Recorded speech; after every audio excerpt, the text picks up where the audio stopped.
So those of you who've been watching my channel for a little while know that I am a fan of, well, pedals in general, but especially odd pedals. Ones that do something that's just kind of different from what everything else is. I mean, a tube screamer is great, but everybody makes one. So it's kind of hard to get me excited about a tube screamer clone or a Klon clone or a Memory Man clone, whatever. Those are all great pedals, but they've been done before, right?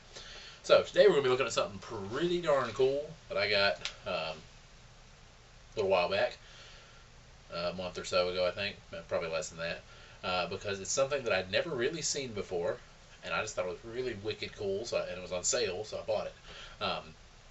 It is from Digitech, who they seem to make a lot of cool pedals, and it is this, the SDrum strummable drum pedal. We'll pull it out here so you can look at it.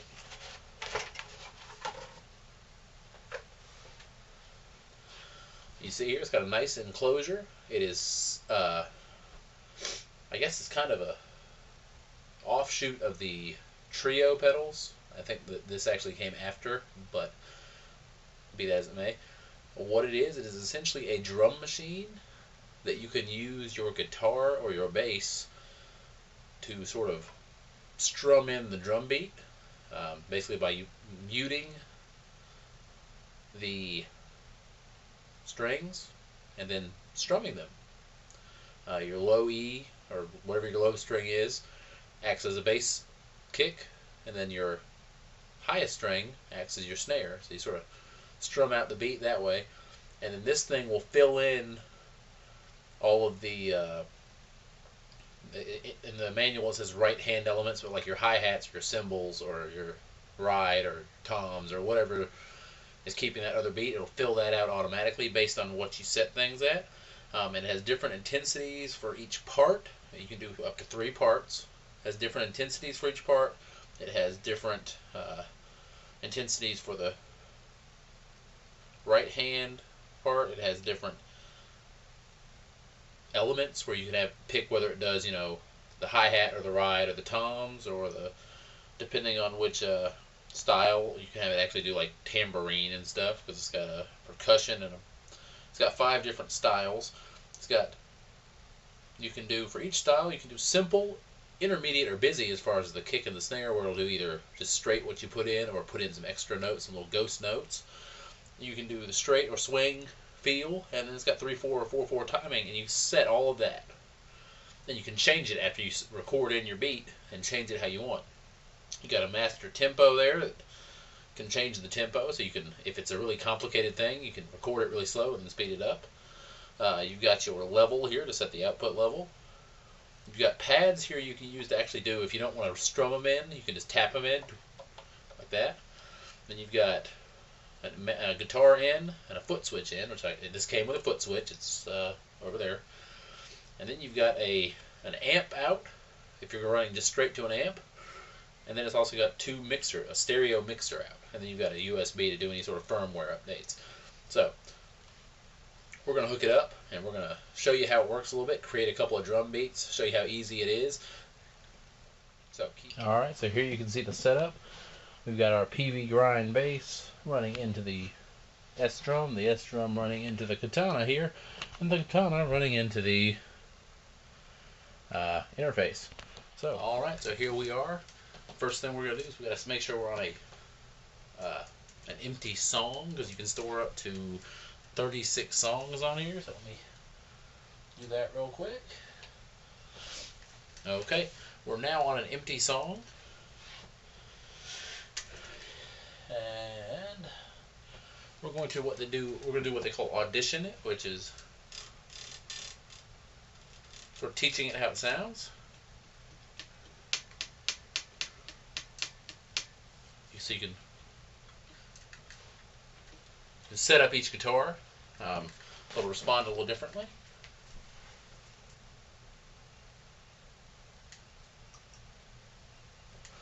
Okay, and now we're going to hit the learning button and get ready to start. So here we go.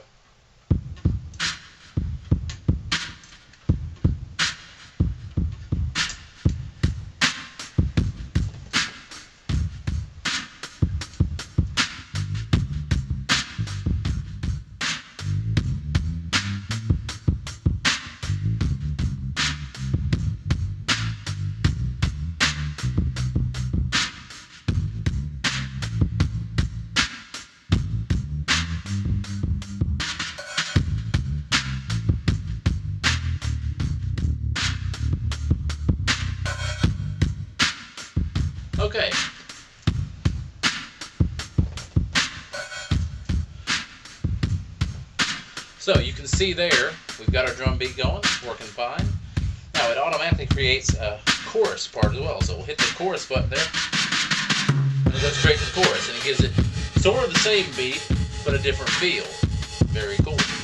Now, with this foot switch, you can actually tap it to do a fill, tap it to switch back. You can hold it down to mute the drums for a second, and then let it go, and they'll come back in.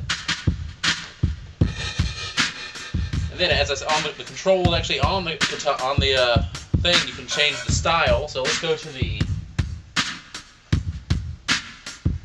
power style, which is like for heavy rock sort of stuff.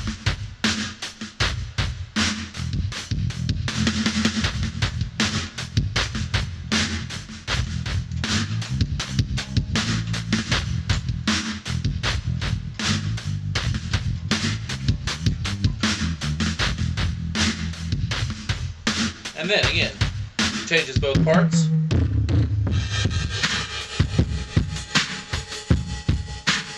And then let's say you don't like the ride there, you can switch it over to something else.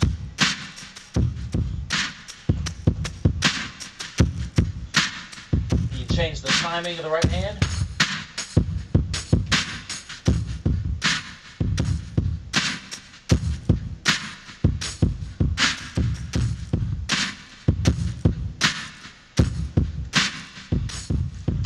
So, now, it automatically will usually create the default.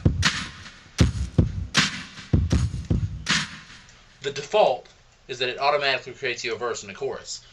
But there's also an option to make a bridge. It doesn't usually automatically make it do that. Now, you can hit that button beforehand and sort of set it up to automatically do that. And it'll do the bridge, where the bridge is like same as the verse, but a little different. Which, you know, that's okay, but let's say you want the bridge to be completely different. Well, what you do is you set it up manually. So that's what we're going to do next. So here we go. We'll hit the bridge button.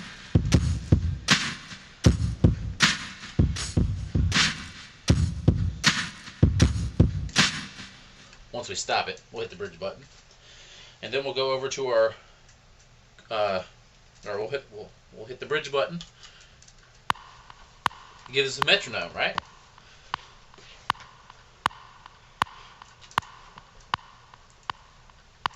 One, two, three, four.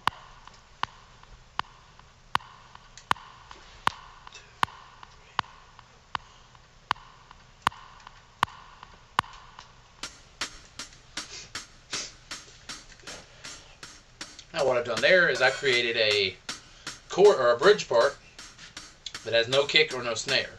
It's just going to be the right hand. So, right there you got the whole song sort of put together. You can change between them as needed. So we're going to stop it real quick here.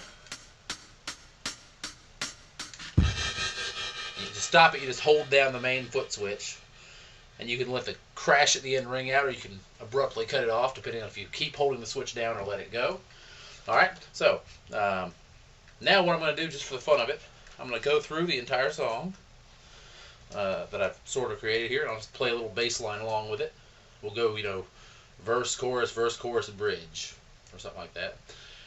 Just let you hear how it sort of changes, how naturally it is that you can do different stuff. So, here we go.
So there you have it. That's how easy it is to use the SDrum from Digitech. It's an awesome little pedal, very cool, very unique, and as I said before, it's not something everyone makes. In fact, it's probably the only one I've seen where you can use your instrument that you normally use to make yourself a drum beat like that. Now, there's plenty of drum machines out there, don't get me wrong. The Digitech Trio that they make, where it gives you a bass line and a drum, is pretty cool too. It's pretty awesome. I haven't done my full review on it yet, but I will. But I just wanted to get this one. I just want to show you how this one works. Now, another cool thing about this one is it has what's called Jam Sync, which is a Digitech branded thing they do, where you can connect this to like some of the Jam Band loopers that they have. I've got one sitting over there, by the way.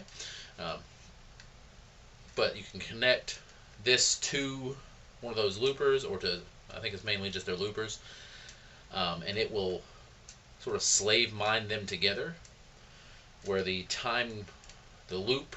looper will sync up to the drum beat, and so when you start one, it'll start the other. When you stop one, it'll stop the other. Cool feature to go with it, but just by itself, this thing's awesome. If you see one for a decent price, go ahead and grab it. Great practicing thing, great songwriting thing, and if you're not a drummer and you don't have a drummer laying around handy that you can call on, well, it can give you some drums. So there we go. That's going to be the quick little demo review thing of it. We can do a more in-depth thing later where I can show you the different sounds that are in it. But let me know if you want to see that. If not, the last one of those I posted, the only comment I got was, well, this is boring. Yeah, it was 30 minutes of drum beats from the Digitech Trio. Yeah, it's probably going to be a little boring. It was more informational than entertaining. Wasn't meant to be entertaining. Sorry, buddy. I don't even remember your name, but let me know what you think. Let me know what you want to hear next, and keep on playing.